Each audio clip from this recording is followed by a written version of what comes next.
দুনিয়ার সবচাইতে বড় ওয়াদা যেটা আমাদের নবী হযরত মুহাম্মদ সাল্লাল্লাহু আলাইহি ওয়াসাল্লাম মহান আল্লাহ তাআলার কাছ থেকে নিয়েছিলেন।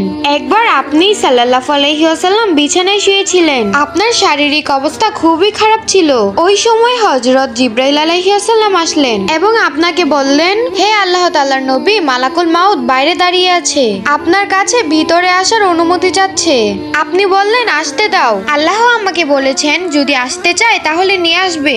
মালাকুল মাউত বলল, হে আল্লাহর নবী, এই প্রথমবার এমনটা হয়েছে যে, আর যদি থাকতে চায় তাহলে রেখে আসবে।